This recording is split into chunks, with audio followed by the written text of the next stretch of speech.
ឯកឧត្តមសុកលូចុះពង្រឹងការងារបកឃុំមានជ័យស្រុកសណ្ដានដើម្បីឲ្យការងារប្រកបដោយជោគជ័យចាំបាច់ត្រូវមានការជួបសំណេះសំណាលនិងក្តាប់នៅសភាពការកើតឡើងថ្មីនៅក្នុងស្រុកនិងបញ្ហាថ្នាក់បញ្ហារកដំណោះស្រាយនិងការផ្សះផ្សាសតិអារម្មណ៍របស់បងប្អូនប្រជាពលរដ្ឋនៅក្នុងមូលដ្ឋានឯកឧត្តមសុកលូសមាជិកអចិន្ត្រៃយ៍គណៈបកខេត្តនិងជាប្រធានក្រុមការងារបកចុះជួយស្រុកសណ្ដានបានផ្ដោតទៅលើការជំរុញឲ្យសមាជិកនៃអធិការស្រុកសណ្ដានធ្វើអត្តសញ្ញាណប័ណ្ណជូនប្រជាពលរដ្ឋចំណែកប្រធានក្រុមការងារបកនិងកូនក្រុមត្រូវមានការទំនាក់ទំនងគ្នាសហការគ្នាដើម្បីងាយស្រួលបកប្រកបដោយរលូននិងជៀសវាងប្រធានមិនស្គាល់កូនក្រុមដើម្បីឲ្យទទួលបានជោគជ័យត្រូវមានការអូសទាញក្រុមយុវជនដែលមានអាយុ15 16ឡើងទៅ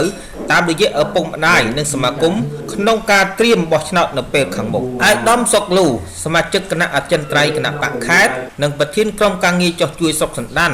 បានសំណូមពរឲ្យបងក្តាប់សភាពការឲ្យច្បាស់និងមិនត្រូវជឿលើការញុះញង់ឧបាយកលតាមការឃោសនានោះទេត្រូវមានការជឿជាក់លើថ្នាក់ដឹកនាំដែលមានគោលជំហររឹងមាំមានគោលនយោបាយច្បាស់លាស់និងមានបទពិសោធន៍ក្នុងការដឹកនាំប្រទេសឈានទៅរកការរីកចម្រើនរហូតដល់បច្ចុប្បន្នពិធីនេះត្រូវបានលើកឡើងនៅព្រឹកថ្ងៃទី13ខែមិថុនាឆ្នាំ2015ក្នុងកិច្ចប្រជុំពង្រឹងការងារបកឃុំមានជ័យស្រុកសណ្ដានខេត្តកំពង់ធំក្នុងឱកាសនៃកិច្ចប្រជុំពង្រឹងការងារបកត្រូវបានលើកឱកាសឲ្យប្រធានក្រុមការងារបកភូមិមានមតិសំណេះសំណាលនិងបញ្ចេញយោបល់ដើម្បី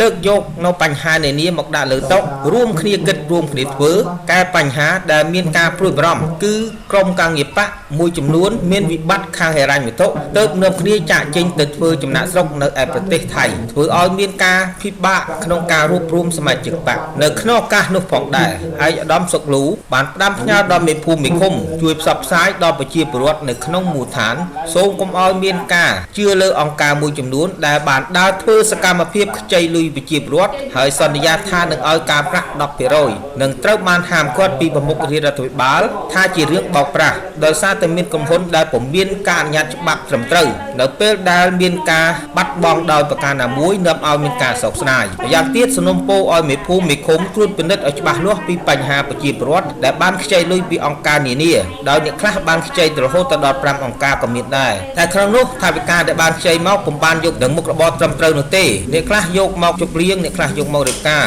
តែបើសិនជាមេភូមិមេឃុំចេះតែសញ្ញេឲ្យខ្ចីលុយវាប្រៀបបានទៅនឹងសម្រាប់ពួកគាត់កំពុងធំខ្ញុំបុណ្ណថាធ្វើសេចក្តីរាយការណ៍